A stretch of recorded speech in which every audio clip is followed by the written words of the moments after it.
can Malacanang honestly say that the government has full control of the situation and assure Filipinos that the country will continue to run without disruption? Nakikita po natin kung ano po ang ginagawa ng gobyerno. Mas maaari na po ang ibang mga bansa ay talaga nahihirapan po sa nangyayari sa sitwasyon, pero sa ngayon po nakikita niyo po kung paano kumilos ang gobyerno, kung gaano kabilis kumilos ang gobyerno, at kung gaano na rin karami ang ginawa ng gobyerno para sa ating taong bayan. At sa ngayon po, sabi nga na po natin ay ito ay whole of government approach. Nagtutulungan po ang bawat ahensya, at sa matter of fact nga po, binanggit po ni Secretary Sharon Garin, pati po ang DFA ay nakikipagtulungan na po para makahanap ng alternative countries for the supply. Nandyan po ang Canada, USA, South America countries, including Russia. Yan po ay ayon kay Secretary Sharon Garin. Mga kababayan, Assalamualaikum warahmatullahi wabarakatuh. Madayaw ug maayong adlaw kaninyong tanan. Magandang araw sa inyong lahat. Ang patuloy na pagtaas ng presyo ng mga bilihin ay isang mabigat na dagok sa hangarin nating magkaroon ng mapayapa at masaganang buhay para sa bawat pamilyang Pilipino. Hindi normal ang ating pinagdaraanan. Ito ay epekto ng mga krisis sa labas ng ating bansa, kabilang ang digmaan sa gitnang silangan na direktang nakakaapekto sa presyo ng pagkain, langis at iba pang pangunahing pangangailangan. Sa kabila nito, ang tanggapan ng pangalawang Pangulo ay patuloy na nagsasagawa ng mga programa na noon pa man ay nakatuon ng tumulong sa inyo na makatipid at makaraos sa araw-araw. Ang kampanya ng pagbabago sa edukasyon ay nagbibigay ng tulong sa gamit pampaaralan ng ating mga mag-aaral. Ang bus ng OVP ay patuloy na nagbibigay ng libreng sakay para sa ating mga commuters sa Metro Manila, Cebu, Bacolod, Davao at Tacloban. Ang Magnegosyo Taday ay magpapatuloy upang mapunan ang kapital ng maliliit na negosyo. At ang rice boxes ay patuloy na ipinamamahagi sa mga nangangailangan, lalo na sa panahon na tulad ngayon. Kasabay nito, nagpapatupad din kami ng mga cost-cutting measures sa loob ng aming tanggapan upang matiyak na mas maraming pondo ang mapupunta sa direktang tulong sa taong bayan. Hindi na itutuloy ng OVP ang pasidungog at kasarilayan sa buwan ng Hunyo. Ang mga ito ay dalawang malalaking pagtitipon para sa LGBTQ community at para sa Year 4 Accomplishment Report ng aking termino. Sa halip ay nakalaan sanang pondo para sa mga nasabing aktibidad ay idadagdag na lamang sa budget ng RICE project.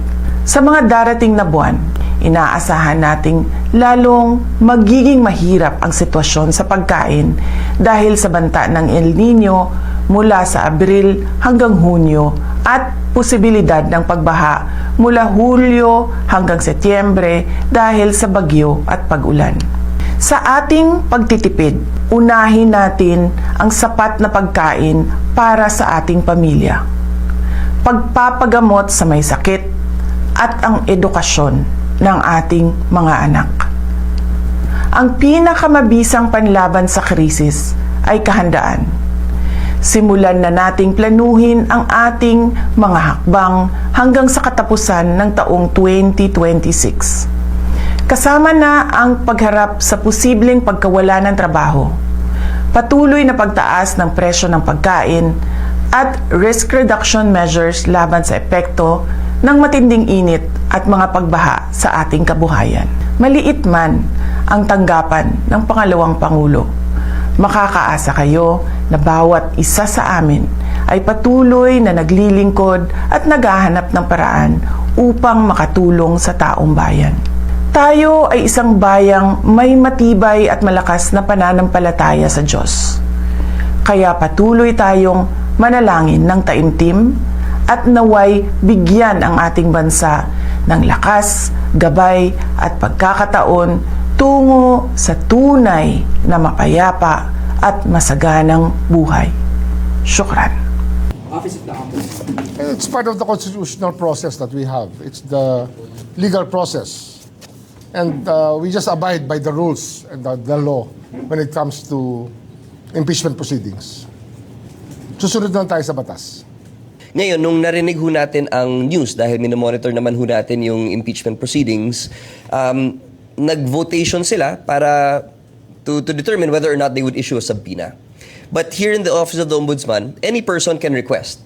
The public, the general public can request for a copy of the SALN of those that are in the possession of the Ombudsman. And those are the President, the Vice President, heads of constitutional commissions, and LGUs sa mga area offices ho natin. So even a simple request would do, no? And so much more if it is a subpoena, we will comply. 2 weeks pa lang, and considering na meron pa kayong 46 days and 53 days for diesel and gasoline respectively, kumulekta na ng 3 billion, kumita na ng 3 billion pesos per day, which was bankrolled by the people themselves. This is the irony. Ngayon, ano yung role ninyo in the period of emergency and national interest is involved already? Ba't ang pinag-uusapan pa natin replacement cost na kagad? Ito muna ang sagutin ninyo. Is it reasonable? Is this reasonable? In 2 weeks' time? Mr. Chair, again, it's a matter of perspective. When the law says that we may direct the operation, we have to be mindful of again, on price, we have to be mindful of allowing the oil company to be able to replace it on a weekly basis. Isara natin ang argumento. Did you check the oil companies? Kinuha nyo yung document? Kanino la binili? Makikita nyo ba kung magkano binili? Did you check that?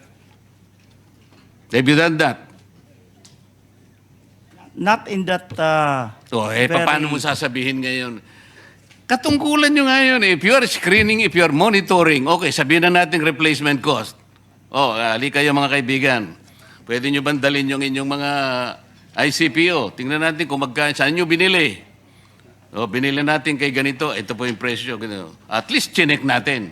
Now I am asking you, nag-check, sabi nyo hindi. So ano yung monitoring? This is the frustration, Mr. Chair. Salamat po.